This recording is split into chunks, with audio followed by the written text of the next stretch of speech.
Okay, चलिए मेरे दोस्तों आगे बढ़ते हैं। क्या हाल हैं आपके? बढ़िया। कमेंट चालू नहीं हुए भाई। बच्चों यस सर लिखो अगर आपको लाइव मिल गया है क्लास तो।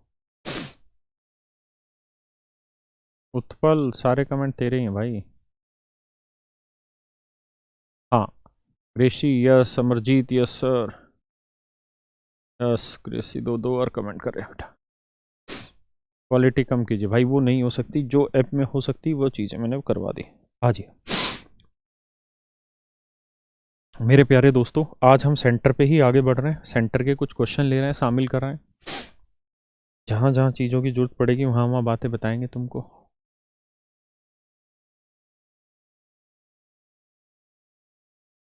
देखिए भैया,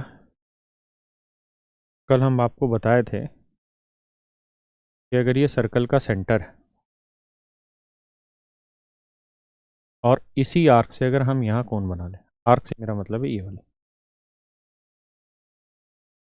इसी वाली आर्क से, तो अगर इसी वाली आर्क से मैं सर्कल के सेंटर पे एंगल बनाऊं और इसी आर्क से सर्कल के इस पार्ट पे एंगल बनाऊं, तो ये सेंटर पे बना हुआ जो एंगल होगा ये इस पार्ट पे बने हुए एंगल का हमेशा डबल होगा, यानी ये थीटा होगा। ये मेरे बच्चे 2 थीटा होगा। ये मैंने बात समझाई थी, आपको याद भी होगी। दूसरी चीज़ ये कि अगर इन्हीं पंखों को मैं ऊपर उड़ा दूँ मतलब मैं इसको यहाँ ले आऊँ सीधा कर दूँ, इसको यहाँ ले आऊँ सीधा कर दूँ, तो आप कहेंगे जी ये कोण कितने का बना? 180 डिग्री का, क्योंकि स्ट्रेट लाइन होगी 180 डिग्री। तो ये कोण कितने का होगा? तो आप कहोगे जी ये कोण होगा 90 डिग्री। क्यों? क्योंकि अगर ऐसे सर्कल है और अगर ये सेंटर है और ये कोण 180 डिग्री है मेरे भाई, तो अभी तो बताया कि इस आर्क से सेंटर से बना एंगल 180 डिग्री है, तो इसी आर्क से दूसरे पार्ट पे बना एंगल जो होगा 180 का डबल होगा। तो ये 180 है तो ये कितना होगा? 90 डिग्री। क्या आप मेरी बात समझ पाए या नहीं? हाँ या ना? पक्का। अब आगे आते हैं। यहाँ से एक चीज़ और भी थ्योरम है जिसे आप याद रख लीजिए, समझ लीजिए, हमेशा के लिए दिमाग में सेट कर लीजिए। क्या कि अगर ये सर्कल का डायमीटर है तो मेरे बच्चों डायमीटर पे कोई भी ट्रायंगल बनेगी, डायमीटर पे कोई भी ट्रायंगल बनेगी वो हमेशा ही राइट एंगल 90 बनेगी।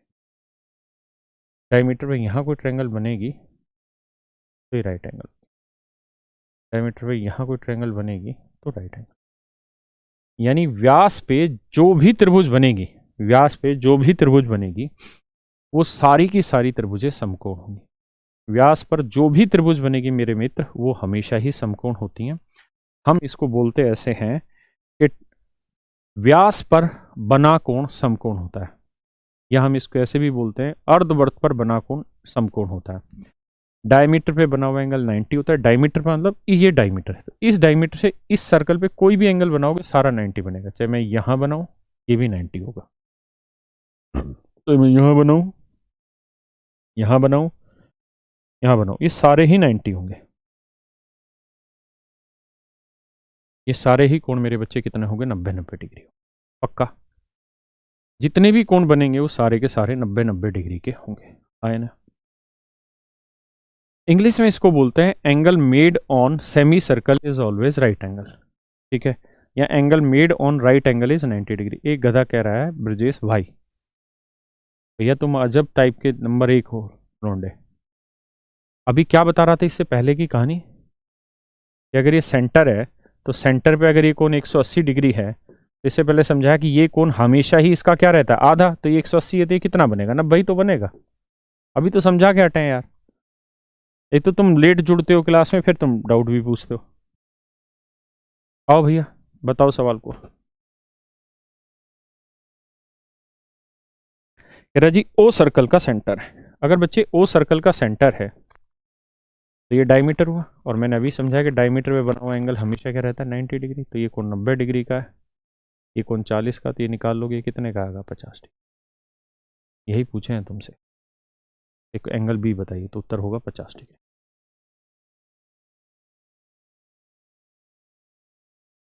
बताइए भैया।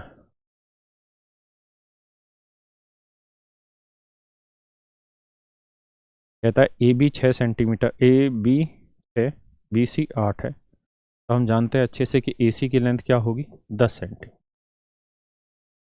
अब सर्कम सर्कल की रेडियस का फार्मूला लिखवाए थे भैया, क्या ए इंटू बी इंटू सी अपॉन में 4 इंटू एरिया ऑफ ट्रायंगल।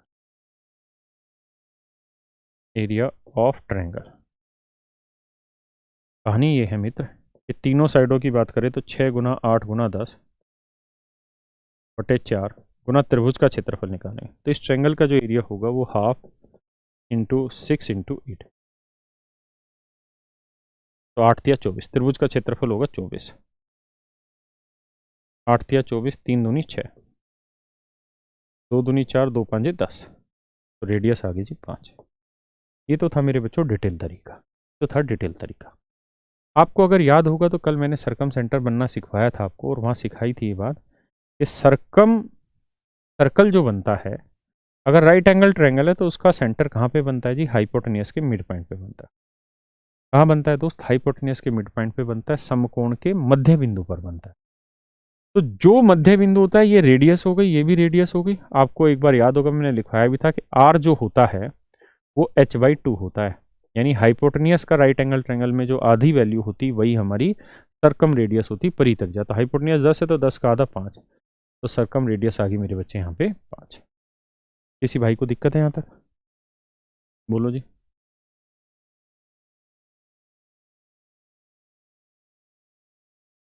भाई चीजें पीछे की सारी याद रखनी होंगी तभी समझ आएगा।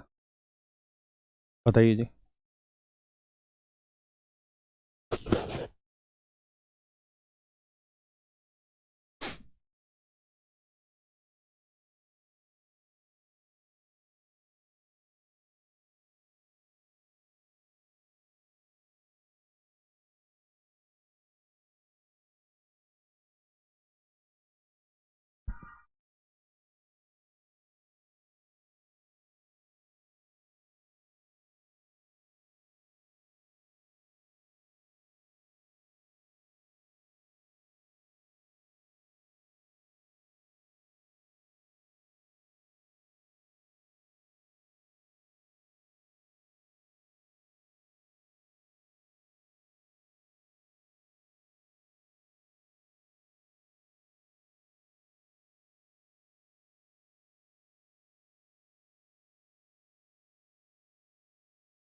देखिए यार दोस्त,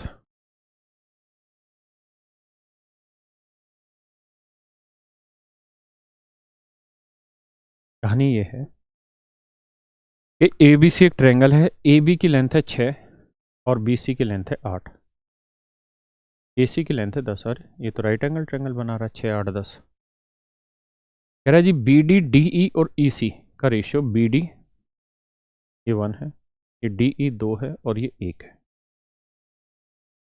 अच्छा सबसे पहले ये बताइए, ये 6 8 10 राइट एंगल ट्रायंगल बनेगी कि नहीं बनेगी? 100% बनेगी। 6 8 10 राइट एंगल ट्रायंगल होती है, ट्रिपलेट बनाता है। तो मैं कहूँ ट्रायंगल का एरिया क्या होगा? तो half into base into height, तो 6 गुना 8, क्योंकि सबसे बड़ी साइड 10 है तो 10 तो हाइपोटेन्यूस होगा, तो 8 छिंग 48, 48 का आधा 24 आंसर है। यानी पूरी त्रिभुज का जो क्षेत्रफल आया मेरे बच्चों को कितना है? 24 सेंटीमीटर। ठीक है जी, अब आते हैं आगे। यानी इस पूरी ट्रायंगल का एरिया आया 24। अब इसको इससे मिला दिया, इसको इससे मिला दिया। कल ही आपको बात याद होगी, मैंने समझाया था कि अगर कोई त्रिभुज है, अगर कोई त्रिभुज है और मेरे बच्चों अगर दो या दो से अधिक त्रिभुज किसी एक ही सीधी रेखा पर आधारित हो, एक ही सीधी रेखा पर आधारित हो और उनका एक उभयनिष्ठ शीर्ष भी हो, तो इनके क्षेत्रफलों का अनुपात वही होता है जो इनके आधार की लंबाई का अनुपात होता है। तो कह रहा है ए डी ई का एरिया बताइए, ये वाला एरिया बताइए क्या होगा। हाँ है ना? तो हमें पता है इनके एरिया का रेशियो 1:2:1 होगा। हाँ है ना? तो 24 को 1 2 1 में बांटना है, तो अगर ए बी डी पूछा होता,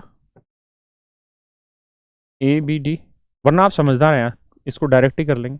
ये एरिया 1, ये 2, ये 1, 1 और 2 3 और 1 4, तो 4 यूनिट एरिया रिप्रेजेंट कर रहा है 24 को, तो 1 यूनिट की वैल्यू आ गई 6। 1 यूनिट की वैल्यू आ गई 6। अब आपसे पूछा क्या? ए डी ई, तो ए डी ई कितना है जी? 2 यूनिट, तो 1 यूनिट 6, तो 2 यूनिट आ जाएगा 12, तो डी आंसर आ जाएगा। क्या आएगा मेरे भाई? डी आंसर आएगा। आप कहें जी राइट एंगल लग नहीं रही, लगने से मतलब नहीं है, साइडों की लेंथ से दिखाई देना चाहिए आपको। ठीक है, करिए जी।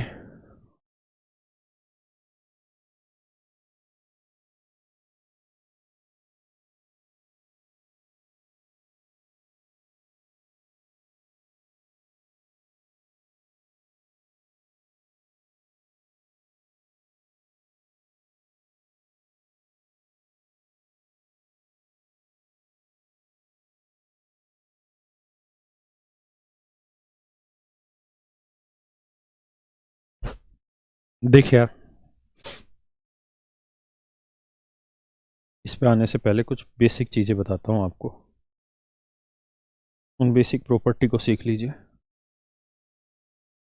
देखिए यार, सबसे पहले ये समझिए कि अगर ये कोई राइट एंगल ट्रायंगल है, अगर ये कोई समकोण त्रिभुज है, मेरे बच्चों समकोण त्रिभुज है,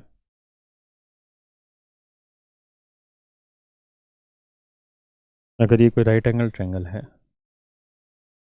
ये साइड है मान लीजिए परपेंडिकुलर, ये साइड है ए, ये साइड है बी, और ये साइड है सी। हम ये बात तो अच्छे से समझते हैं कि यार ए स्क्र प्लस बी स्क्र किसके बराबर होगा, सी स्क्र का, पाइथागोरस थ्योरम। ए स्क्र प्लस बी स्क्र बराबर होगा सी। दूसरी बात, मैं कहूँ यार इस ट्रायंगल के एरिया बताओ, तो आप कहेंगे जी एरिया हो जाएगा half into base into height ए। बहुत सुंदर। दूसरी बात, अगर मैं कहूँ यार मैं यहाँ से एक एल्टीट्यूड इस पर डालना चाह रहा हूँ, इस एल्टीट्यूड की लेंथ पी मान लें, कोई बुराई है आप इसमें? तो अगर मैं चाहूँ तो इस ट्रायंगल के एरिया ऐसे भी निकाल सकता हूँ, ये परपेंडिकुलर पी हो गया और बेस हो गया सी, परपेंडिकुलर पी हो गया और मेरे बच्चे बेस हो गया सी। ऐसे निकाल सकते हैं कि नहीं? तब भी निकल जाएगा, तो एरिया तभी भी आ जाएगा क्या, हाफ इंटू बेस हो गया जी सी, और हाइट हो गई पी। हाफ से हाफ कटा, तो पी की जो वैल्यू निकल के आएगी वो ए इंटू बी अपॉन सी आई, ए इंटू बी अपॉन सी आई। ये मेरे बच्चों पी की वैल्यू, पी की जो वैल्यू आएगी ए इंटू बी अपॉन सी। आए ना? पक्का? किसी भाई को दिक्कत यहाँ तक? यानी मेरे बच्चे पी की जो वैल्यू है वो ए अपॉन बी इंटू अपॉन सी होती है, यानी इसकी जो लेंथ होती है वो हमेशा ही perpendicular into base upon hypotenuse होती है, हमेशा ध्यान रखिए। जैसे मैं सवाल में आपको ये कह दूं कि यार ये एक राइट एंगल ट्रायंगल है, इसकी साइड है 6, इसकी साइड है 8, इसकी साइड की लेंथ है 10, है ना, और यहाँ से इस पे परपेंडिकुलर डालते हैं और इसकी लेंथ है पी, इसकी लेंथ है पी। तो पी की जो वैल्यू होगी वो हमेशा ही perpendicular into base upon hypotenuse, 2×5=10। तो पी की जो वैल्यू होगी वो 24/5 होगी।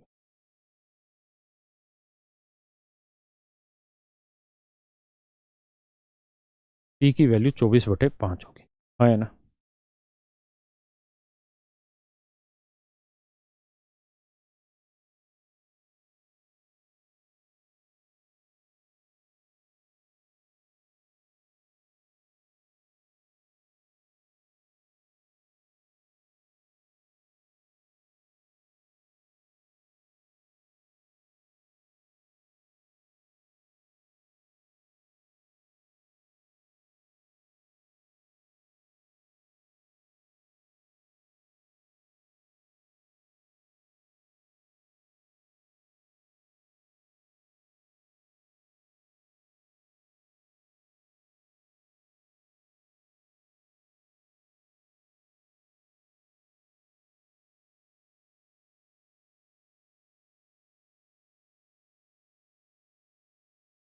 आओ जी दोस्तों, समझो बात को।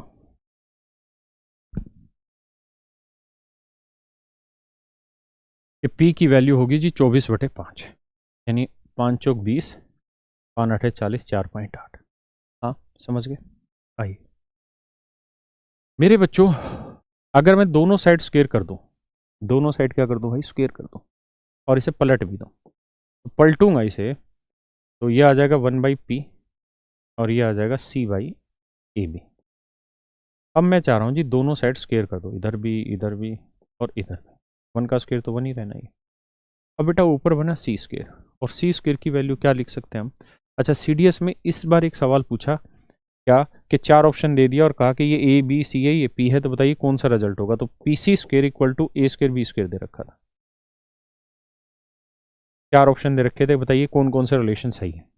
तो इतनी सी बात से यही सवाल पूछ बैठा। तो आप ध्यान रखना कि P square into C square बराबर हो जाएगा ए स्क्वेयर इंटू बी स्क्वेयर। एक रिजल्ट तो ये बना। दूसरी चीज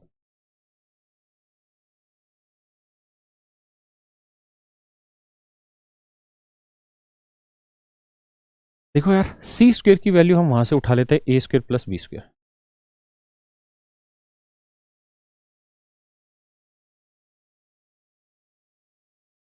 और ये 1/p²। अब यार करें क्या कि इस ए स्क्वेयर बी स्क्वेयर को एक बार इसके बटे ले जाएंगे तो ये 1/b² आया, एक बार इसके बटे लेके जाए तो ये 1/a² आया, इक्वल टू आया 1/p²। मेरे बच्चों ये एक बहुत ही खूबसूरत संबंध है जिसके बारे में आपको पता रखना चाहिए। हमेशा ध्यान रखना है कि 1/p² जो होता है वो इक्वल होता है 1/b² plus 1/a², 1/b² plus 1/a² के। ठीक है, 1/p² इक्वल हो गया 1/a² प्लस 1/b²। एक बार इस बात को समझ लो, 10 सेकंड फिर आगे बढ़ता हूँ।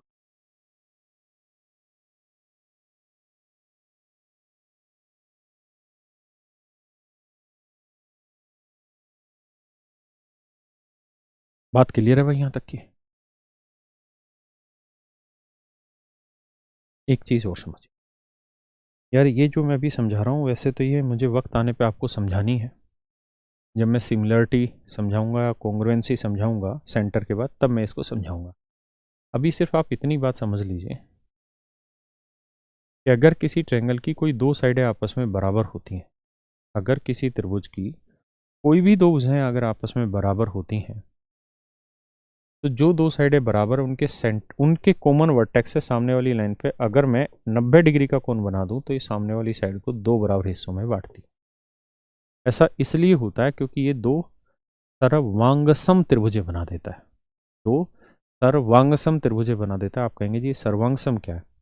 तो सच मायने में अभी हम सर्वांगसम के डिस्कशन पे नहीं जाएंगे, करीबन 2-3 क्लासों के बाद सर्वांगसम आएगा, वहां मैं समझा दूंगा।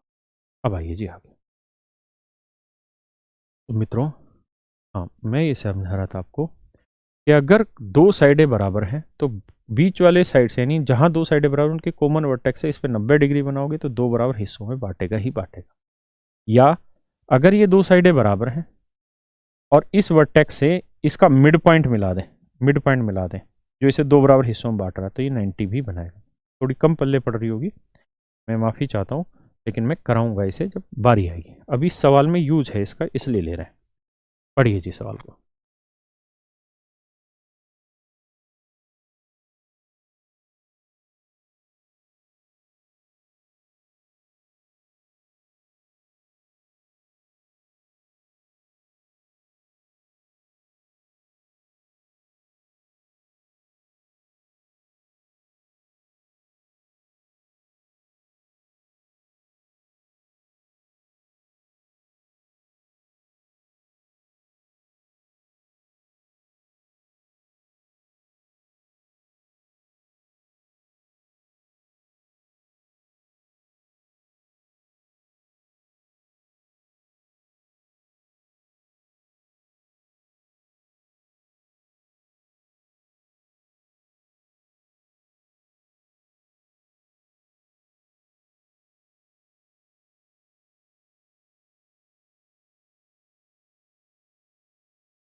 कह रहा है जी O is the circumcentre of triangle A B C और D is perpendicular to B सी।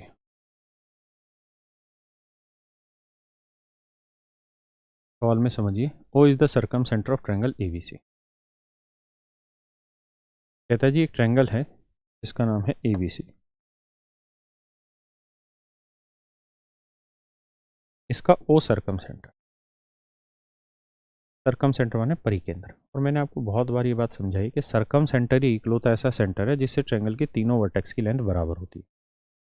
तो ये जो लेंथ है मेरे बच्चे, ये आपस में बराबर होगी। ये जो लेंथ हैं ये मेरे बबुआ हमेशा बराबर होनी। आप कहें जी क्यों बराबर होनी? क्योंकि बेटा ये भी सर्कल की रेडियस होगी, ये भी सर्कल की रेडियस होनी और ये भी सर्कल की रेडियस होती है। क्योंकि सर्कम सेंटर है तो मतलब सर्कल खींचेगा। और लिखवाया था incentre is the only centre which is equi perpendicular distance from each side. अंतः केंद्रीय ऐसा केंद्र होता है जिससे त्रिभुज के प्रत्येक भुजा की लंबवत दूरी समान होती है। और परिकेंद्रीय ऐसा केंद्र होता है जिससे त्रिभुज के सारे शीर्षों की दूरियां बराबर होती है ना। तो ये परिकेंद्र है। इसका मतलब ये है कि ये दोनों साइडें बराबर है तो ये एक आइसोसेलिस ट्रायंगल हो गई, हाँ है ना। और मेरे बच्चे अगर ये एक आइसोसेलिस ट्रायंगल है, अगर ये एक आइसोसेलिस ट्रायंगल है और अगर मैं यहाँ से जो कि सवाल ने कहा कि ओ त्रिभुज का परिकेंद्र ओडी बीसी पर लंब है कि ओ से बीसी पे एक परपेंडिकुलर खींच दे डी। तो अभी एक बात बताई थी कि इसे दो बराबर हिस्सों में बांट देगा। बीसी की लेंथ 40 है तो बेटा ये लेंथ आ जाएगी 20 और ये लेंथ भी हो जाएगी 20। पूछा क्या है बीडी की लेंथ होता तो बीडी की लेंथ हो जानी 20। ठीक है, मैं माफ़ी चाहता हूँ अभी अच्छे से समझ नहीं आया होगा क्योंकि सिमिलरिटी कॉन्ग्रुएंसी का पार्ट समझना है और चीज़ें थोड़ी थोड़ी सी जुड़ी हुई है ना कहीं इंटरलिंक हैं, धीरे धीरे सुलझ जाएंगे।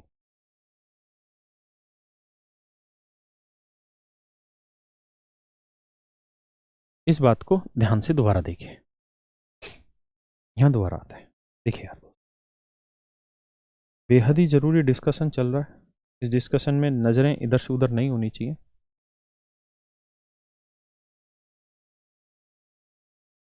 दोस्तों ये एक राइट एंगल ट्रायंगल है,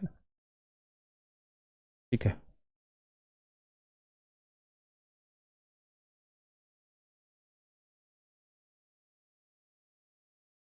ये एक राइट एंगल ट्रायंगल भैया। मेरे बच्चों बहुत ध्यान से इस बात को समझिएगा, हजारों हजार साल का कन्फ्यूजन दूर हो जाएगा और हर बार सवाल आना है। बहुत अच्छा बेटा सूरज। देखिए यार अगर मैं इस लाइन का परपेंडिकुलर बाइसेक्टर खींचूं, आप अच्छे से जानते हैं अगर मैं इस लाइन का परपेंडिकुलर बाइसेक्टर खींचूं, अगर मैं इस लाइन का परपेंडिकुलर बाइसेक्टर खींचूं तो आप अच्छे से इस बात को समझते हैं कि जो परपेंडिकुलर बाइसेक्टर होता है ये कभी भी वर्टेक्स से होकर नहीं गुजरता।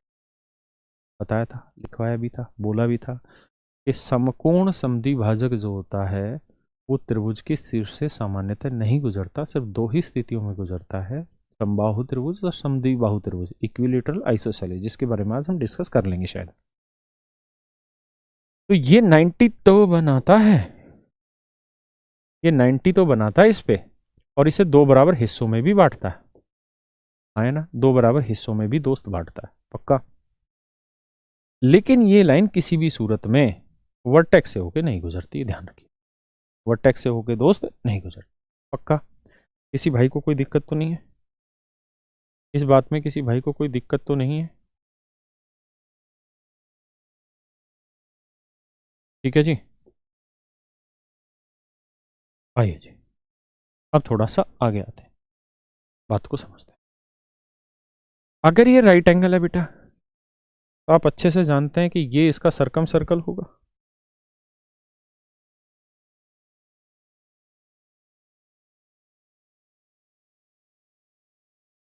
ये इसका सरकम सर्कल होगा, ये इसका परिवृत्त होगा मेरे दोस्त, ये इसका परिवृत्त होगा, है ना। और ये इसका अगर परिवृत्त है तब कहानी ध्यान से देखिए, अगर ये परिवृत्त है तो ये मेरे बच्चे परिकेंद्र हुआ, ये मेरे बच्चे परिकेंद्र हुआ। और मैंने एक बात आपको पहले भी समझाई थी कि सरकम सेंटर ही इकलौता ऐसा सेंटर है, कर्लिंग लाइन से समझा देता हूं या इसी से समझाता हूं, चलो डॉट इससे, कि सरकम सेंटर ही इकलौता ऐसा सेंटर जिससे ट्रायंगल के तीनों वर्टेक्स की लेंथ इक्वल रहती है। मैं इसे थोड़ा सा हटके दिखा रहा हूं ताकि आप समझ पाए। तीनों ही वर्टेक्स की जो लेंथ होती है वो इक्वल रहती है।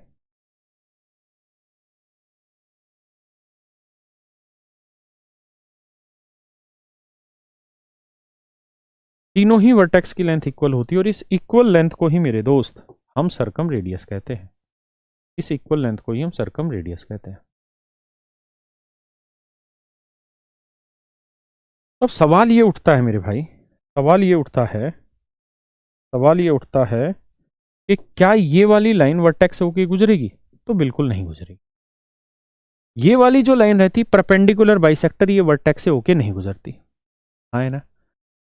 तो ये बताइए क्या सेंटर से ये जो लाल रंग वाली लाइन खींची क्या इस पे 90 बनाएगी? तो दोस्त ये नहीं बनाएगी, तो ये दोस्त नहीं बनाएगी, ये लाइन 90 नहीं बनाएगी। थोड़ा और क्लियर करता हूं ताकि चीजें और मस्त तरीके से दूर हो डाउट हमारे।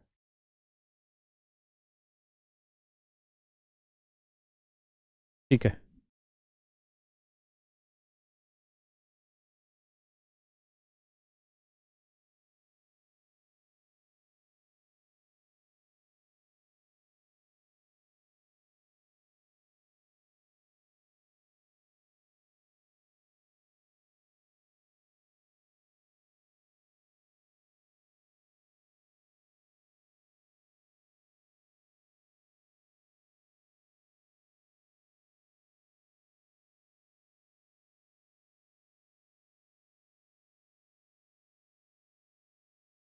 बहुत जरूरी है भाई इस बात को समझना कि वर्टेक्स से होके नहीं गुजरती। ठीक है जी, और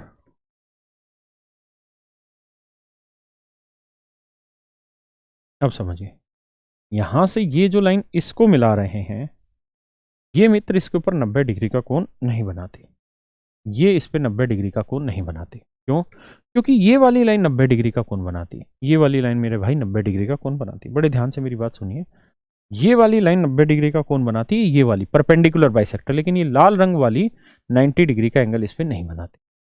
ठीक है जी दोस्त, बात आई समझ में? लेकिन ये जो लाल रंग वाली ट्रायंगल है ये हमारी सर्कल की रेडियस होती है।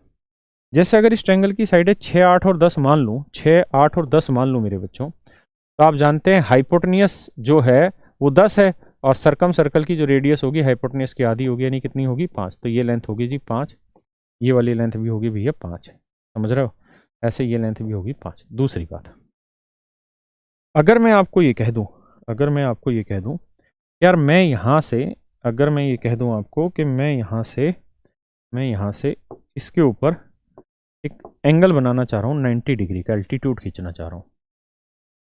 क्या खींचना चाह रहा हूँ जी? एल्टीट्यूड खींचना चाह रहा हूँ। तो मेरे भाई ये जो एल्टीट्यूड खींचूंगा ना, इसकी लेंथ भी आपको अभी 1 सेकंड पहले ही निकालनी सिखाई थी कि अगर ये साइड 6 है, ये 8 है, ये 10 है, तो इस पी की एल्टीट्यूड की जो लेंथ होगी वो 4.8 होगी दोस्त। कितनी होगी? 4.8 होगी। तो बात ये समझिए कि इसकी लेंथ होगी 4.8 और ये जो रेडियस है, ये जो रेडियस है मेरे भाई, जो ये रेडियस है, ये वाली जो रेडियस है मैंने कर्लिंग कर दी, इसकी लेंथ होगी 5।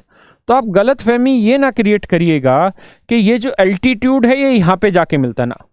अगर ये राइट एंगल ट्रायंगल है, ये राइट एंगल ट्रायंगल है भाई, और ये हाइपोटेनियस का मिड पॉइंट है, मिड पॉइंट है मित्र, तो यहां से परपेंडिकुलर बाइसेक्टर होके गुजरेगा और यहां से इस लाइन को बनाएंगे तो ध्यान रखना 90 नहीं बनाती, और जो यहां से 90 बनाओगे वो मिड पॉइंट से होके नहीं गुजरता, और जो मिड पॉइंट से होके गुजरेगी लाइन वो 90 बनाएगी लेकिन वो वर्टेक्स से होके नहीं गुजरती। बहुत कंफ्यूजन है लेकिन बिल्कुल क्रिस्टल क्लियर कर रहा हूं अगर समझ पाओ तो। जो समकोण समद्विभाजक है वो शीर्ष से होके नहीं गुजरता लेकिन वो मध्य बिंदु से गुजरता है और 90 डिग्री कोण बनाता है। जो शीर्ष से इस मध्य बिंदु को मिलाते हैं, जो शीर्ष से इस मध्य बिंदु को मिलाते हैं, तो ये वाली जो लाइन कहलाएगी ये मीडियन भी कहलाएगी, क्योंकि वर्टेक्स से सामने वाली साइड के मिड पॉइंट को मिलाने वाली लाइन मीडियन होती है। तो ये सामने वाली पे 90 डिग्री नहीं बनाती, और यहां से जब हम सामने वाली पे 90 खींचेंगे तो ध्यान रखना मिड पॉइंट पे जाके नहीं मिलता, वो कहीं और होगा, इधर बनेगा या इधर बनेगा, लेकिन मिड पॉइंट पे 90 डिग्री नहीं बना रहा होगा। हाँ है ना? क्लियर है मेरी भाई बात? यानी यहां से देखिए परपेंडिकुलर बाइसेक्टर जो खींचेंगे वो मिड पॉइंट से होकर गुजरेगा लेकिन 90 मिड पॉइंट से होकर गुजरेगा, 90 बनाएगा लेकिन वर्टेक्स से नहीं जाएगा। वर्टेक्स से मिड पॉइंट को मिलाएंगे तो ये मीडियन होगी, ये 90 नहीं बनाएगी। ये इस वर्टेक्स से सामने वाली साइड पे 90 बनाएंगे तो मिड पॉइंट से होकर नहीं जाएगी। इस रिकॉर्डिंग को बार बार चला के देखना और पॉइंट टू पॉइंट नोट कर लेना। ठीक है, अब आगे आता है। अब मेरा सवाल बड़ा साफ सुथरा हुआ क्या कि भाई मेरे, अगर कोई राइट एंगल ट्रायंगल है, अगर कोई राइट एंगल ट्रायंगल है, अगर ये राइट एंगल ट्रायंगल है, आप ये जरूर ध्यान रखिएगा कि ये साइड 6 है, ये 8 है, ये 10 है, कोई भी लेंथ हो, तो इसका अगर ये मिड पॉइंट है, ये अगर इसका मिड पॉइंट है, मिड पॉइंट मध्य बिंदु है, तो मिड पॉइंट से ये वाली जो लेंथ होगी ना, ये हमेशा ही हाइपोटेनियस की आधी होगी, ये हाइपोटेनियस की आधी होगी, और किसी शीर्ष से सामने वाली भुजा के मध्य बिंदु को मिलाने वाली लाइन मीडियन कहलाती है। क्या कहलाती है दोस्त? मीडियन कहलाती, मध्यिका कहलाती। क्या कहलाती? मध्यिका कहलाती। ध्यान रखिएगा। दूसरी बात, अगर मैं यहां से सामने वाली पे 90 बना दूं, तो जैसे 10 थी तो इसकी लेंथ 5 आई, तो ये लेंथ आएगी 4.8, लेकिन ये मिड पॉइंट से होके नहीं गुजरी। बहुत क्रिस्टल क्लियर कर दी हैं चीजें। अब आगे आते हैं। देखिए समय लग रहा है, कुछ चीजें अनक्लियर आपके लिए होंगी अगर आप रोज नहीं पढ़ रहे हैं।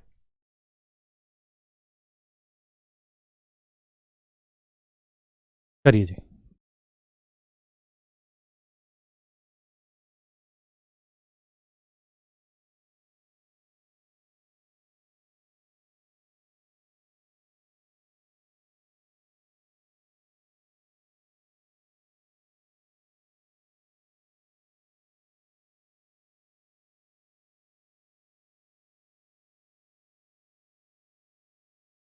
देखिए कह रहा है जी, ये कोई ट्रायंगल है जिसका नाम है ए बी सी। ठीक है जी। बी डी जो है वो ए सी पर लंब है। बी डी जो है वो ए सी पर लंब है। ठीक है भैया। तो यही करते क्या है, ये ए मान लो समझने के लिए, इसे ए मान लो, इसे बी मान लेते, कुछ भी समझना ही तो है, इसे सी मान। कहता है जी बी डी जो है वो ए सी पे परपेंडिकुलर है, मान लीजिए बात। कह रहा है जी ए डी और डी सी बराबर है, ये दोनों साइडें बराबर है, तो त्रिभुज क्या होगी मेरे बच्चों। अब आ जाइए सवाल पे। यहाँ पे, यहाँ देखिए यार दोस्तों, अगर समद्विबाहु त्रिभुज है, समद्विबाहु त्रिभुज है, आइसोसेलेस ट्रायंगल है, समद्विबाहु त्रिभुज है, तो हमेशा उसमें एक नियम रहेगा कि अगर दो साइडें इक्वल हैं तो यहाँ से जो एल्टीट्यूड आएगा वो तीसरी साइड को दो बराबर भागों में बांटेगा। या अगर दो साइडें बराबर है तो सामने वाली साइड के मिड पॉइंट को मिलाओगे तो ये एल्टीट्यूड बनेगा। दूसरा, अगर किसी त्रिभुज में हमने यहाँ से एल्टीट्यूड खींचा और अगर इस एल्टीट्यूड ने सामने वाली लाइन को दो बराबर हिस्सों में बांट दिया, तो इसका मतलब ये ट्रायंगल कुछ और नहीं, आइसोसेलेस ट्रायंगल है। ये त्रिभुज समद्विबाहु त्रिभुज है, क्योंकि वही रिजल्ट एक दूसरे के रिवर्स है ना। बहुत अच्छे से बात नहीं समझ आ रही होगी, कोई दिक्कत नहीं, डिटेल बताऊंगा कैसे ये होता है, उसमें सिमिलरिटी और कॉन्ग्रुएंसी। दूसरी चीज, अगर ट्रायंगल इक्विलेटरल है,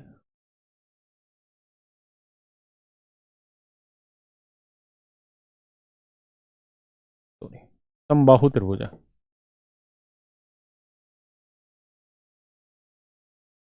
समबाहु त्रिभुज,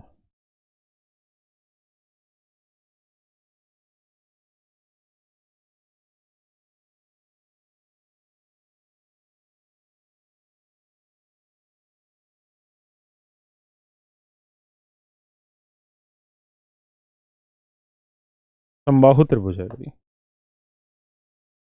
इक्विलेटरल ट्रायंगल है जी बी से। तो भैया इक्विलेटरल ट्रायंगल की सारी साइडें बराबर होती, सारी ही भुजाएं बराबर होती हैं मित्र। दूसरा, समबाहु त्रिभुज में अगर ये लाइन अल्टीट्यूड है, अगर ये लाइन अल्टीट्यूड है, मैं हिंदी इंग्लिश दोनों में लिख रहा हूं, अगर ये लाइन अल्टीट्यूड है, अल्टीट्यूड को हिंदी में कहते हैं अभिलंब है, अभिलंब है, तो यही लाइन मेरे बच्चों मीडियन भी कहलाएगी, जिसे हम माध्यिका भी कहते हैं। यही लाइन परपेंडिकुलर बाइसेक्टर भी कहलाएगी, जिसे हम समकोण समद्विभाजक कहते हैं, समद्विभाजक कहते हैं। और यही लाइन मेरी एंगल बाइसेक्टर भी कहलाएगी, एंगल बाइसेक्टर भी कहलाएगी, कोण समद्विभाजक भी कहते हैं।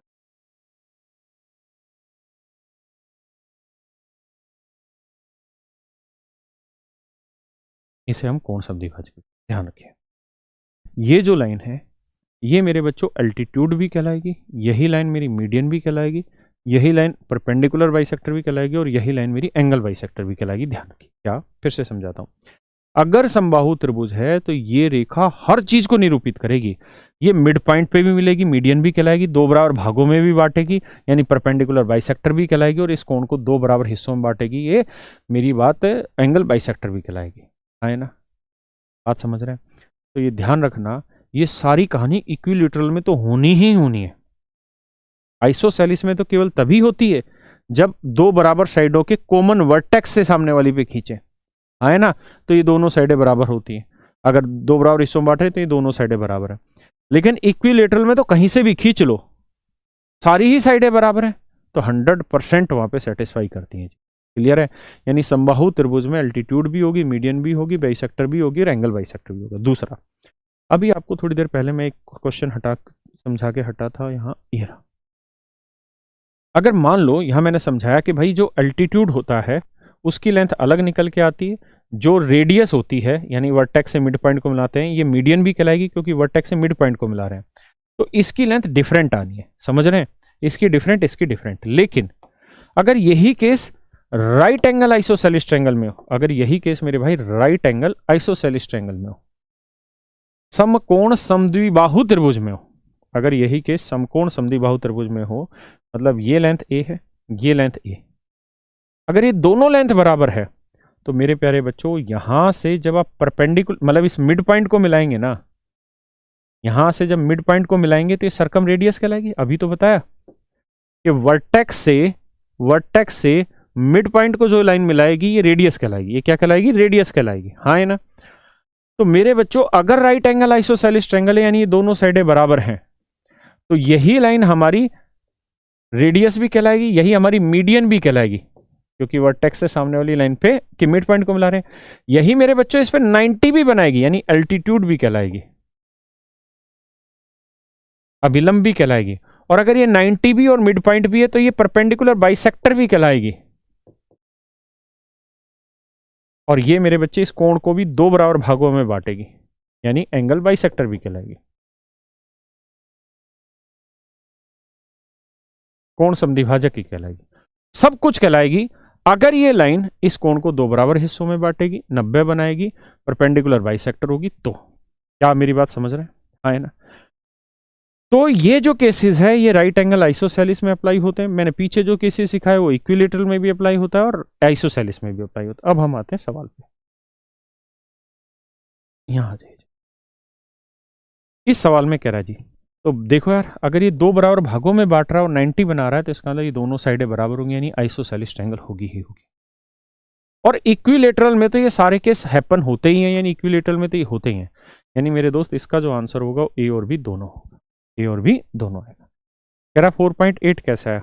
भाई गधे के सींग नहीं होते हैं, लगाने पड़ते हैं, आपको लगाने पड़ेंगे। ये क्या सिखाया था 4.8? ये 4.8 क्या क्या आया था अंकित? तू कह रहा 4 पॉइंट कैसे आया था? ये 4.8 सिखाया नहीं था, ये 6, 8, ये 10, तो ये पी की वैल्यू कैसे निकालेंगे?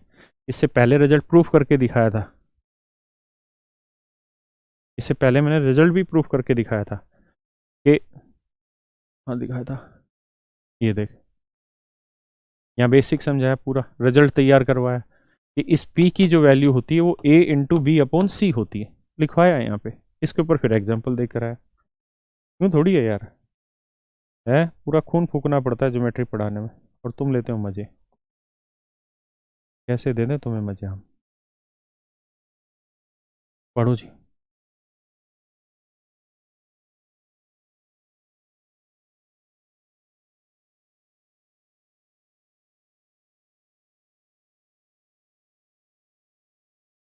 देखिए दोस्त, वाहियात ही हल्का सवाल दिए हैं।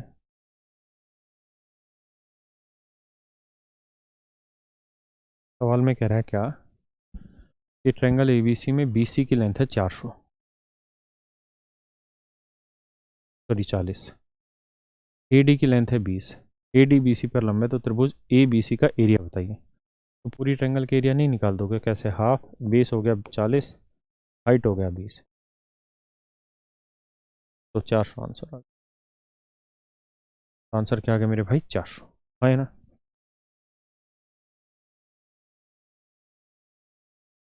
करो जी।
आओ जी।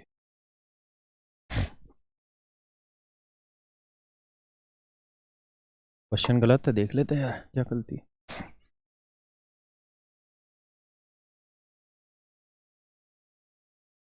ओहो,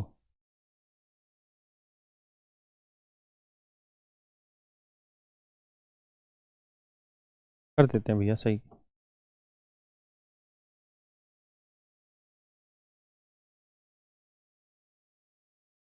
यहाँ गड़बड़ लग रही है मुझे।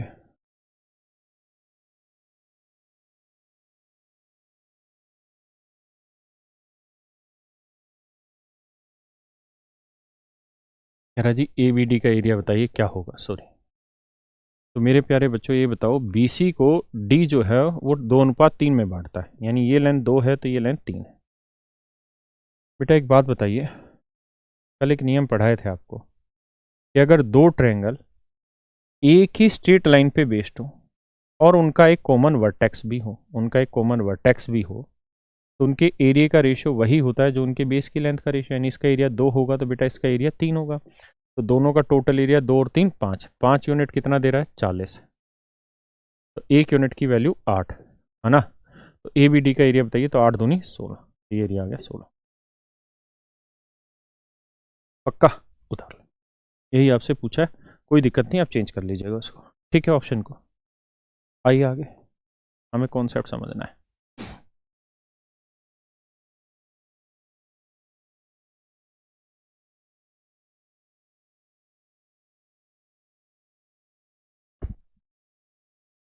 बहुत ही अच्छा सवाल है। कह रहा भैया ये कोई ट्रायंगल है,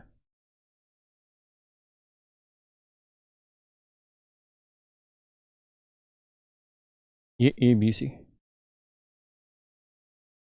कह रहा जी ए बी 14 है, ए सी 20 है और बी सी है भैया 12, यही बात है बेटा। A D angle bisector है, कोण का कोण समद्विभाजक है। तो कह रहा है ए बी डी का क्षेत्रफल ज्ञात करिए क्या होगा, वो तो निकाल ही लेंगे। ए बी डी का क्षेत्रफल ज्ञात करना है, क्या होगा बताओ भाई।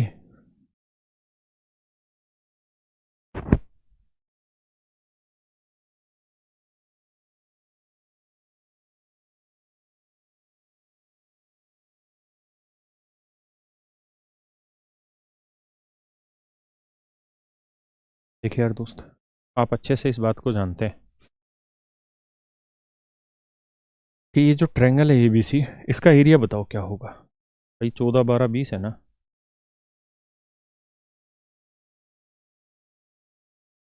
तो दोस्तों ऐसे देखो, ये ट्रायंगल है, ये साइड 14, ये 12 और ये 20 है, शायद यही तरह की 14 12 20, ठीक है।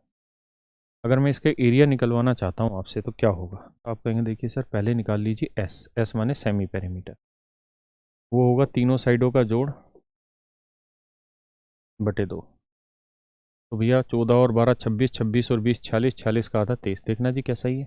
अब हमें एरिया चाहिए, तो फार्मूला होता है एस, एस यानी 23, 23 माइनस 12 करोगे तो 9 आएगा, 23 माइनस 14 करोगे तो भैया 23 में से 12 गया 11 आया था भाई। एस माइनस ए, तो 23 में से 12 गया भैया, ये आया 11, 23 में 14 गया 9 और 23 में 20 गया 3, हाँ है ना। बशर्ते आपको ये हीरो फार्मूला आपने प्रैक्टिस किया हो, कोई बड़ी चीज़ है नहीं, हाँ है ना। बहुत आसान सी बात है। अब जरा ध्यान दीजिए, इसको सोल्व करेंगे, 9 का वर्गमूल आ जाएगा कितना 3, तो यह हरामखोर हो गया सवाल। अब बेटा सोल्व करोगे से तो तबाह हो जाओगे, 23 3 69, 69 को 11 से करोगे तो 9 है ना, और भैया 9 और 6 15, 6 और 1 7, 759। यह आया इस ट्रायंगल के एरिया 14 12 20 से, 759 आया इस ट्रायंगल का एरिया, कितना 3√759। अब बेटा एक बात बताओ, अगर ये एंगल बाइसेक्टर है मेरे दोस्तों, तो आपको बताया था कि अगर ये एंगल बाइसेक्टर है तो जो रेशियो इस साइड का इस साइड से होगा वही रेशियो इस साइड का इस साइड से होगा। तो 2 7 14, 2 5 ना 2 ढाई 20, तो इन साइडों की लेंथ का रेशियो होगा 7:10। किसी भाई को कोई दिक्कत है यहाँ तक नहीं। अगर इनका रेशियो 7:10 है तो बाकी मिटा डालते हैं। कैसे मिटा डालते हैं जी, देखिए मुझे ये समझना है कि जो दो ट्रायंगल है इनका बेस एक ही स्ट्रेट लाइन पे लाई करता है, दोनों का एक वर्टेक्स कॉमन है। अगर दोनों का एक वर्टेक्स कॉमन है, दोनों एक सेम स्ट्रेट लाइन पे लाई करते हैं, तो इनके एरिया का रेशियो वही होगा जो इनके बेस की लेंथ का रेशियो है ना। तो भैया टोटल एरिया कितना था इनका, 3√759 है ना। इसका एरिया 7 यूनिट है तो इसका एरिया 10, तो टोटल दोनों का एरिया 7 और 10 17, तो 17 यूनिट इतना, तो एक यूनिट की वैल्यू बटे 17। अब पूछा क्या आपसे, ए बी डी का एरिया, तो ए बी डी का एरिया कितना है 7, तो गुना 7, तो आंसर आएगा 7×21/17, 21/17√759। ए आपका आंसर होगा मेरे बच्चों, ए आपका आंसर हो गया। गोविंद बहुत बढ़िया बेटा, बहुत बढ़िया।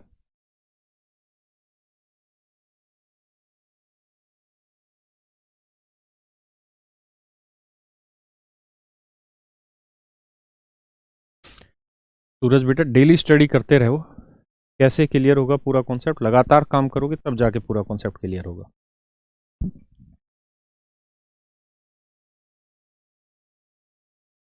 पढ़िए जी आगे।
गलत। अरे यार ध्यान तो दे, आवाज ही नहीं जा रही थी।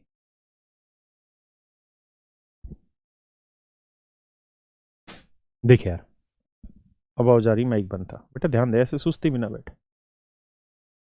मीडियन जो होती है उसको हम एरिया बाइसेक्टर भी कहते हैं, माध्यिका को क्षेत्रफल द्विभाजक भी कहते हैं। क्यों कहते हैं समझिए, जैसे ये त्रिभुज है, हमने यहाँ से एक मीडियन खींच दी तो डी मिड पॉइंट है। आप क्यों होगा जी डी मिड पॉइंट, क्योंकि मध्यिका की ये परिभाषा होती है, इसी चला मध्यिका की ये परिभाषा होती है कि किसी त्रिभुज के किसी शीर्ष से, त्रिभुज के किसी शीर्ष से सामने वाली भुजा के मध्य बिंदु को जाकर मिलती है। कोई पूछे मध्यिका क्या होती है, तो त्रिभुज के किसी शीर्ष से सामने वाली भुजा के मध्य बिंदु को जाकर मिलती है। अगर ये मध्य बिंदु को जाके मिल रही है तो ये मिड पॉइंट हुआ, और अगर मिड पॉइंट हुआ तो ये लेंथ 1 है, तो ये लेंथ भी मेरे बच्चों क्या होगी, 1 होगी। अगर ये लेंथ 1 है, ये लेंथ 1 है, अगर ये दोनों ही लेंथ आपस में बराबर है, तो अब कॉन्सेप्ट लगा दो वो वाला कि भाई इन दोनों ही ट्रायंगल में इनका जो बेस है वो एक स्ट्रेट लाइन पे लाई करता है, एक स्ट्रेट लाइन पे लाई करता है, और दोनों का ही मेरे बच्चों एक कॉमन वर्टेक्स है। दोनों का बेस एक स्ट्रेट लाइन पे लाई करता है और दोनों का एक कॉमन वर्टेक्स है, तो इनके एरिया का रेशियो वही है जो इनके बेस की लेंथ का रेशियो है। जो इनके बेस की लेंथ का रेशियो है वही इनके एरिया का रेशियो है। तो अगर इनके बेस की लेंथ 1:1 है तो ये एरिया 1 हुआ, तो ये एरिया भी क्या हुआ, 1 है ना। यानी दोनों के एरिया का रेशियो 1:1 होगा। इसीलिए मैंने कहा था कि भाई जो मीडियन होती है, दोस्त, जो मीडियन होती है वो हमेशा ही एरिया को बाइसेक्ट करती है, पक्का। जैसे मान लीजिए मैंने आपको यहाँ कहा कि इस पूरी ट्रायंगल का एरिया 100 यूनिट है, और अगर मैं यहां से मीडियन खींच लूं तो भैया ये इसको 2 बराबर भागों में बांटेगी, ये एरिया भी 50 आएगा, ये एरिया भी 50 आएगा, पक्का। बड़े सारे सवाल इस पे लेने वाले हैं, इस पे आगे कॉन्सेप्ट समझिए। देखिए जी, आपको याद होगा मैंने सिखाया था सेंट्रोइड क्या होता है। सेंट्रोइड,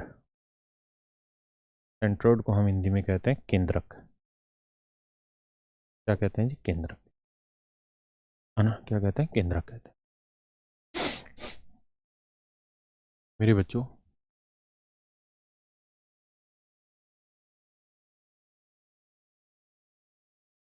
आप अच्छे से जानते हैं ट्रायंगल की तीनों साइड्स, तीनों मीडियन खींचने पे तीनों मीडियन जहाँ टकराती है उस पॉइंट को हम क्या कहते हैं? सेंट्रोइड कहते हैं, केंद्रक कहते हैं। एक बात और, कि जब यहाँ से इसको मिलाओगे ये मीडियन हुई, है ना? यहाँ से इसको मिलाओगे ये मीडियन हुई, और मेरे भाई यहाँ से इसको मिलाओगे ये मीडियन, ये तीन मीडियन। एक बात हमेशा ध्यान रखिए कि जो तीनों मीडियन हमने खींची है ना, जिस पॉइंट पे जाके मिलती है उसे सेंट्रोइड कहते हैं, और सेंट्रोइड को जनरली हम जी से डिनोट करते हैं। तो बेटा सेंट्रोइड जो होता है ना, वो ट्रायंगल को 6 बराबर क्षेत्रफलों में बांटता है, यानी जितना एरिया इसका उतना ही इसका, उतना ही इसका, उतना ही इसका, उतना ही इसका, उतना ही इसका। आप कहें कैसे? समझा तो देखो, एक बात बताओ, ये ट्रायंगल है, समझने की कोशिश करना। ये सेंट्रोइड, ये जी है सेंट्रोइड। इसको मैं इससे मिला दूं इसको मैं इससे मिला दूं, और बड़ा बनाते हैं, छोटे में बात बनेगी, अगले पेज पे बनाता हूँ।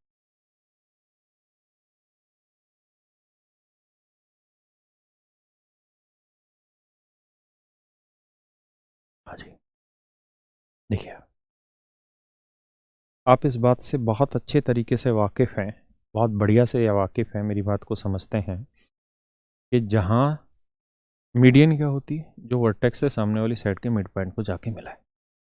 अगर मैं यहाँ से इस वाले वर्टेक्स से सामने वाली साइड के मिड पॉइंट को जाके मिला दूंगा, तो मेरे बच्चों ये मेरी मीडियन कहलाएगी। ये मेरी क्या कहलाएगी? मीडियन कहलाएगी। ये मेरी मीडियन कहलाएगी, और मीडियन जो होती है एरिया को दो बराबर हिस्सों में बांटती है। ये एरिया एक होगा तो ये एरिया भी एक होगा, है ना?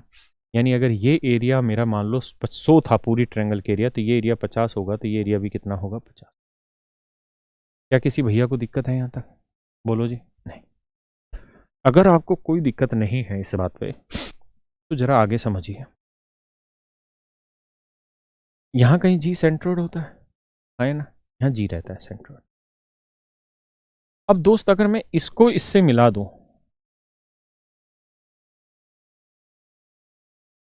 इसको इससे मिला दूं,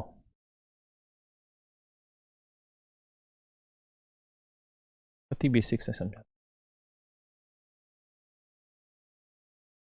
मेरे को 10 सेकंड का समय दो। एक बार कहाँ से पकड़ के समझाएं इससे पहले आपको। आओ, एक बात और बतानी रह गई थी, वो और सीख लो यार। क्या? ये कोई भी ट्रायंगल है, और अगर हम उसमें तीनों मीडियन खींचते हैं, एक मीडियन ये खींच दी, एक मीडियन ये खींच दी, और एक मीडियन ये खींच दी, तो तीनों मीडियन जो खींचते हैं ये जिस पॉइंट पे जाके मिलती है उस पॉइंट को हम सेंट्रोइड कहते हैं, केंद्रक कहते हैं। ठीक है? और जो सेंट्रोइड होता है ना भाई, वो मीडियन को 2:1 के रेशियो में बांटता है। ये लेंथ 2 होगी मेरे बच्चे, तो ये लेंथ 1 होगी, यानी इनका रेशियो 2:1 है। ये लेंथ 2 होगी तो ये लेंथ 1 होगी, ये लेंथ 2 होगी तो ये लेंथ 1 होगी। इसका मतलब ये नहीं कि सारी लेंथें बराबर हैं, दो दो, नहीं। इसका मतलब है कि ये 20 होगी तो ये 10 हो जाएगी, ये 24 होगी तो ये 12 हो जाएगी, ये 26 होगी तो ये 13 हो जाएगी। यानी रेशियो 2:1 होता है। ये लेंथ 2, वर्टेक्स से सेंट्रोइड की लेंथ 2, तो सेंट्रोइड से मिड पॉइंट की लेंथ 1। वर्टेक्स से सेंट्रोइड की लेंथ 2, तो सेंट्रोइड से मिड पॉइंट की लेंथ 1। वर्टेक्स से सेंट्रोइड की लेंथ 2, तो सेंट्रोइड से मिड पॉइंट की लेंथ 1। क्लियर है? ये थ्योरम रहती है। ऐसा क्यों होता है वो भी समझाता हूँ, पहले इसको समझा लेते हैं। आओ दोस्त, एक बात बताओ यार, पूरी ट्रायंगल के एरिया कुछ मान लो, मैं मान लेता हूँ जी पूरी त्रिभुज का क्षेत्रफल 6 यूनिट है। कुछ भी मानना था, मैंने 6 मान। अब मैं यहाँ से सामने वाली लाइन पे कुछ नहीं खींच रहा, तरीके से ही खींचे।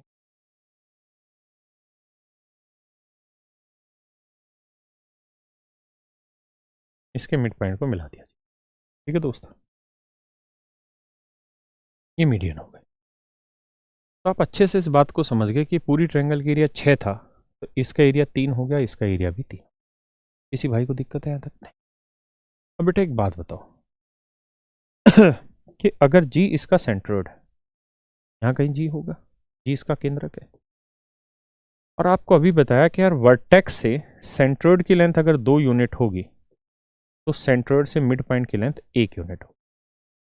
वर्टेक्स से सेंट्रोइड की लेंथ 2, तो सेंट्रोइड से मिड पॉइंट की लेंथ 1 यूनिट है ना। इसको इससे, ये तो गलत घूम की लाइन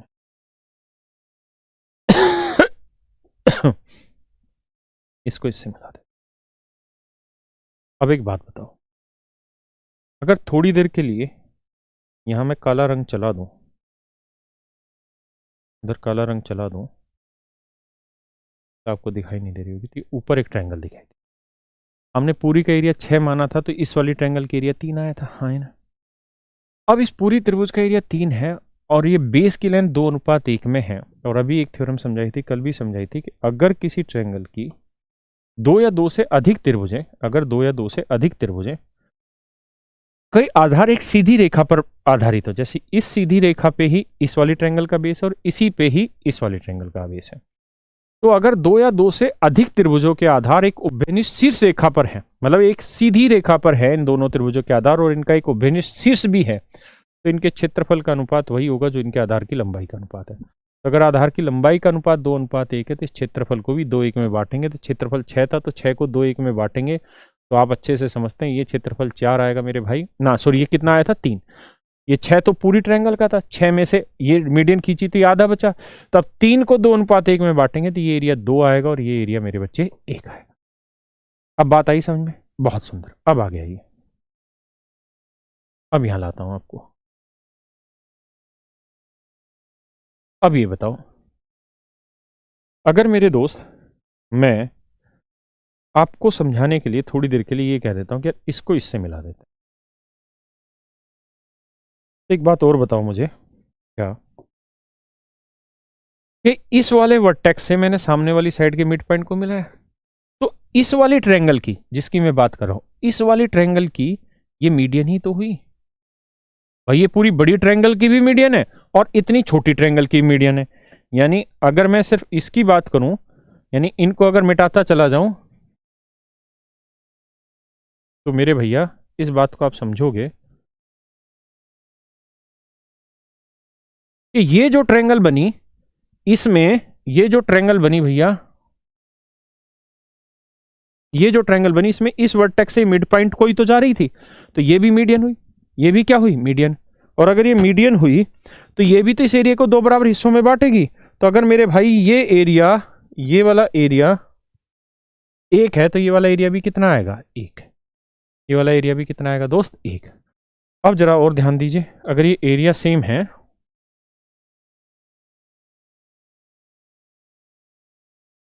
अगर ये एरिया सेम है, तो थोड़ी देर के लिए देखिए मेरी बात को कि भैया ये 1 है, ये 1 है, ऐसे ही अगर इस लाइन को मैं सीधा लेके जाऊं आगे, तो ये भी इसी तरह 2 हिस्सों में बांटेगा, क्योंकि 2 था तो ये मिड पॉइंट हुआ, यहां से मीडियन डाली तो ये एरिया 1, तो ये एरिया भी 1।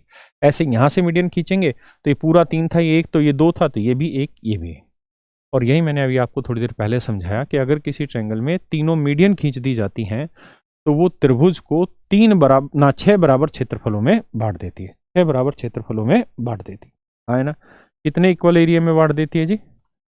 6 बराबर क्षेत्रफलों में बांट देती है। दूसरी बात क्या कि मेरे बच्चों एक कॉन्सेप्ट और जान लो कि अगर ये ट्रायंगल है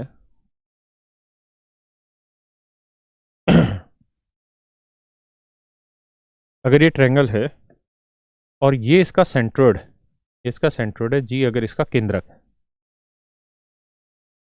तो अभी मैंने एक बात सिखाई आपको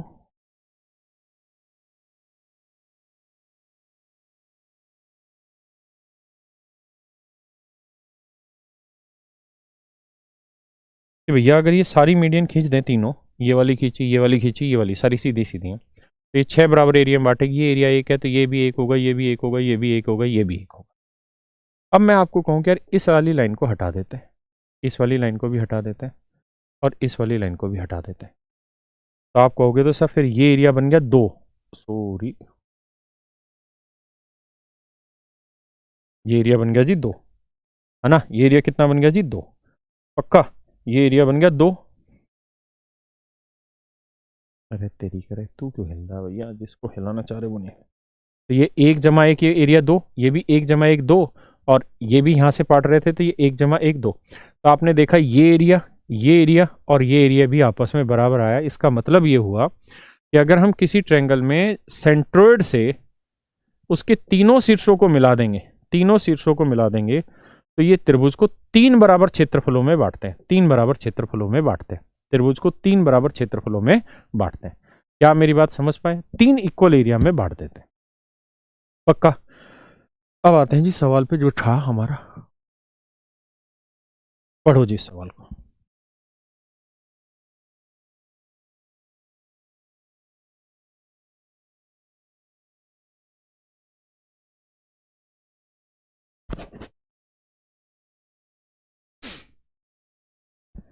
देखिए जी,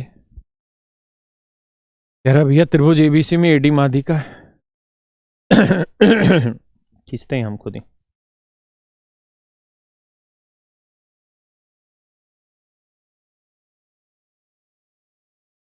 कह रहा जी एक ट्रायंगल है, इसका नाम है एबीसी, ए बी सी। अब कह रहा है कि बीडीई का क्षेत्रफल 20 है। कहता है एबीसी में एडी माध्यिका है। एडी क्या है जी? माध्यिका, यानी ये डी मिड पॉइंट है। अगर डी मिड पॉइंट है तो इसका मतलब ये ट्रायंगल को 2 इक्वल एरिया में बांट रही है। बात समझ में आ रही? कह रहा जी, अब आगे कह रहा है कि बीई माध्यिका है, आगे बीई भी माध्यिका है, बीई भी मीडियन है। त्रिभुज एडीबी में बीई भी मीडियन है। एक बार जरा इतनी बात समझो, फिर आगे समझाता हूं कहानी को।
आइए जी दोस्तों, देखिए अब जरा ध्यान से मेरी बात सुनिए। थोड़ी देर के लिए सिर्फ इस वाली ट्रायंगल को देखिएगा।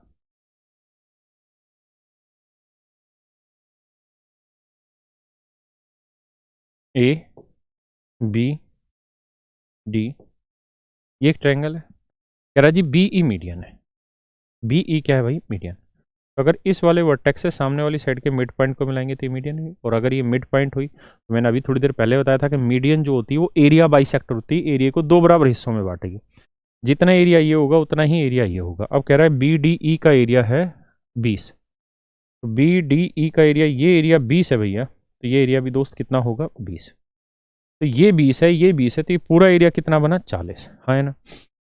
ये एरिया पूरा मेरे बच्चों बना 40, ये पूरा एरिया बना दोस्त 40, हाँ है ना। ये एरिया बना 40, हाँ है ना। ये एरिया बना 40, ठीक है। अब एक चीज बताओ यार, डी क्या है? Mid point. तो मेरे भाई ये भी तो एक मीडियन है, और ये मीडियन है, तो इसने भी ट्रायंगल को दो इक्वल एरिया में बांटा होगा, तो ये एरिया 40 है तो ये भी 40 होगा, तो पूरी बड़ी ट्रायंगल का एरिया कितना आ गया, 80। और एबीसी का एरिया पूछा उसने, तो ऑप्शन सी बिल्कुल करेक्ट है ना।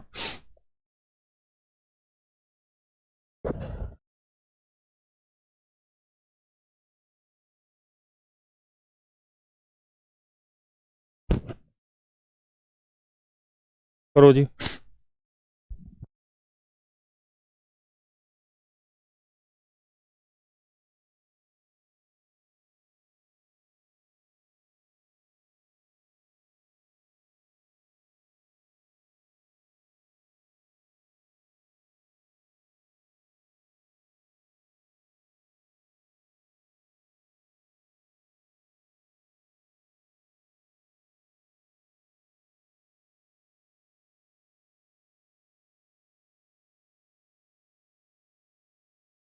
भाई ये सवाल तुमसे नहीं होगा अभी, बड़े टाइम लगाने हैं मुझे।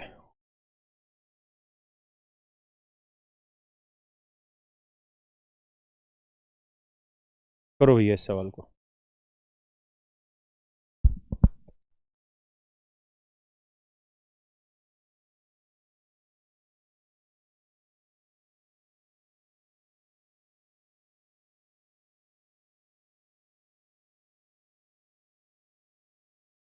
देखो जी, कह रहा है कि एबीसी एक समकोणीय त्रिभुज है, कोण बी 90 है। मित्र ध्यान दें, ये एक राइट एंगल ट्रायंगल है भैया, ठीक है। बी 90 डिग्री, ये बी हुआ जी, ये 90, ये ए है, ये सी। अब दोस्तों आगे कह रहा है कि बी डी मध्यिका है, वो त्रिभुज का केंद्रक है।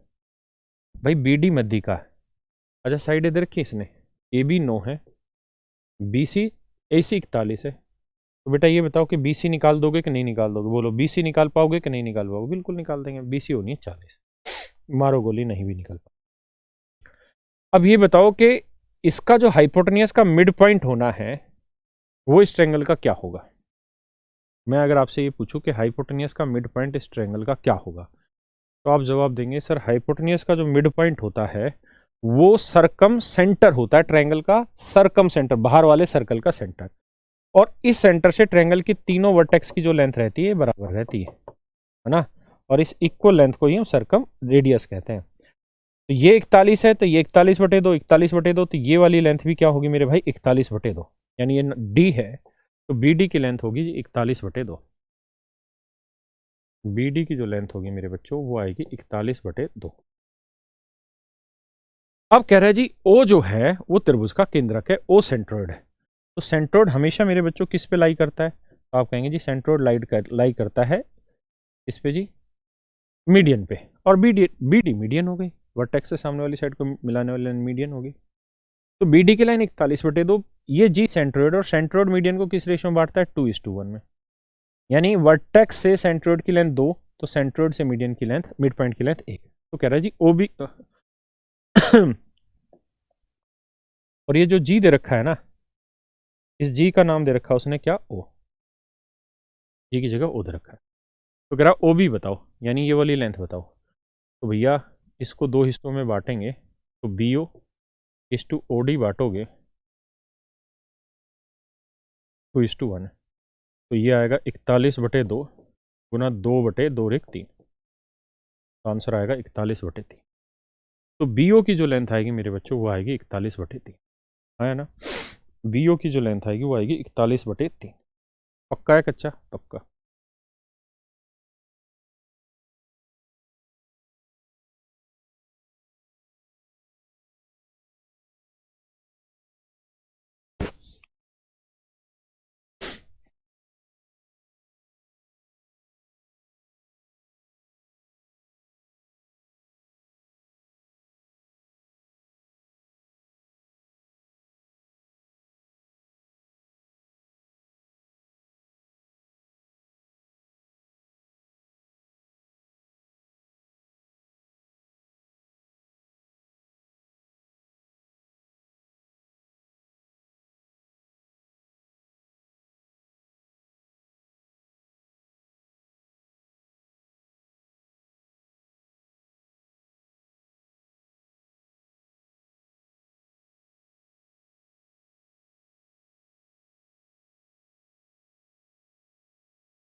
आओ जी दोस्तों,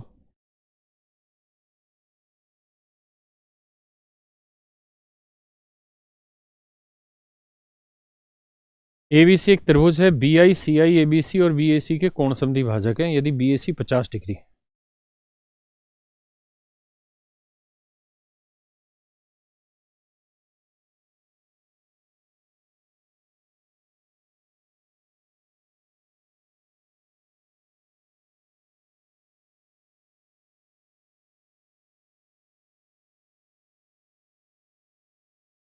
ए बी सी एक त्रिभुज है, बी आई सी आई कोण ए बी सी,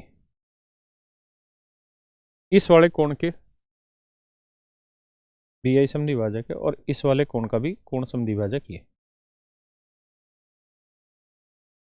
ये आई।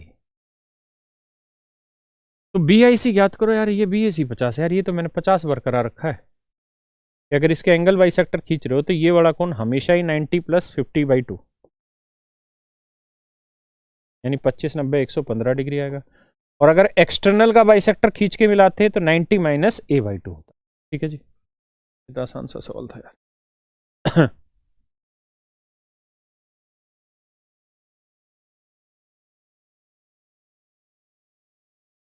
बहुत प्यारा सवाल है, बहुत ही प्यारा सवाल।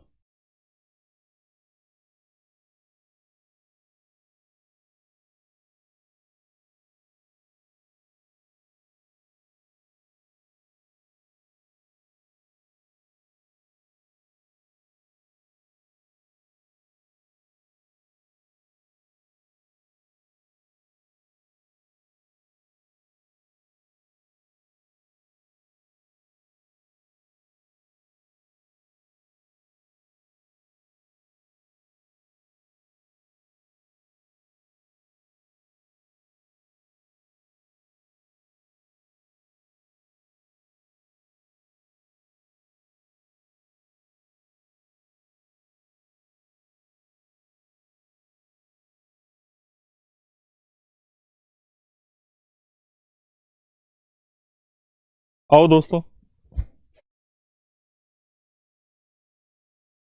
सवाल को समझो। कह रहा है कि एक त्रिभुज की भुजाएं 12 16 20 है, तो सबसे पहले आपको ये पता होना चाहिए कि 12 16 20 एक ट्रिपलेट बनाता है। और अगर 12 16 20 एक ट्रिपलेट बना रहा है यानी एक राइट एंगल ट्रायंगल है।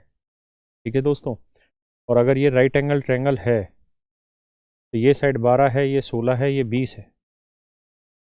तो राइट एंगल ट्रायंगल का जो हाइपोटेनियस होता है उसका जो मिड पॉइंट होता है ये कहलाता है सरकम सेंटर। सरकम सेंटर हिंदी में कहते हैं प्रकेंद्र। प्रकेंद्र हाँ है ना। और ये जो वैल्यू रहती है ये मेरा रहता है ऑर्थो सेंटर। ये रहता है जी ऑर्थो सेंटर, हिंदी में कहते हैं इसे लंब केंद्र। हिंदी में कहते हैं जी इसे लंब केंद्र। ठीक है, तो मेरे प्यारे बच्चों, ऑर्थो सेंटर और सरकम सेंटर के बीच की जो डिस्टेंस होती है ना वो कुछ नहीं सरकम रेडियस होती है। वो क्या रहती है मेरे भाई? सरकम रेडियस होती है। तो अगर हाइपोटेनियस 20 है तो ये लेंथ 10 होगी, ये लेंथ 10 होगी, तो सरकम रेडियस की लेंथ भी क्या आएगी? 10। तो आंसर आ गया 10। एक लाइन और भी लिख लीजिए अपनी कॉपी में, कि हिंदी वाले लिखेंगे, पहले मैं बोल देता हूं बाद में लिख लेना, कि किसी समकोण त्रिभुज में उसके लंब केंद्र व परिकेंद्र के बीच की दूरी हमेशा ही कर्ण की आधी होती है। ये वाला कर्ण होता है, इसकी आधी होती है। अगर ये 20 है तो ये 10 होनी है। इंग्लिश वाले लिख ले, in a right angle triangle the distance between orthocentre and circumcentre is always the या is always be half of hypotenuse. Is always be half of hypotenuse. पक्का? किसी भाई को कोई दिक्कत है? नहीं? बात आगे समझ में? चलो आगे बढ़ो। कई बार ऐसा लिखा जाता है, पेपर में एक बार सवाल आया, और क्या सवाल आया कि भाई किसी राइट एंगल ट्रायंगल के ऑर्थो सेंटर और सरकम सेंटर के बीच की डिस्टेंस क्या कहलाती है? ऑप्शन दिया ऑप्शन दिया median, angle bisector, perpendicular bisector और एल्टीट्यूड। क्या कहलाती है? तो ध्यान रखना हमेशा मीडियन कहलाती है, क्योंकि ऑर्थो सेंटर यहां होता है और सरकम सेंटर यहां होता है, और वर्टेक्स से मिड पॉइंट को मिलाने वाली लाइन मीडियन कहलाती है, तो ये लाइन मीडियन भी कहलाती है। ध्यान देना इस बात पे। सवाल पूछा गया है और आगे पूछा जाएगा, बस मत जाना पेपर में। आइए जी।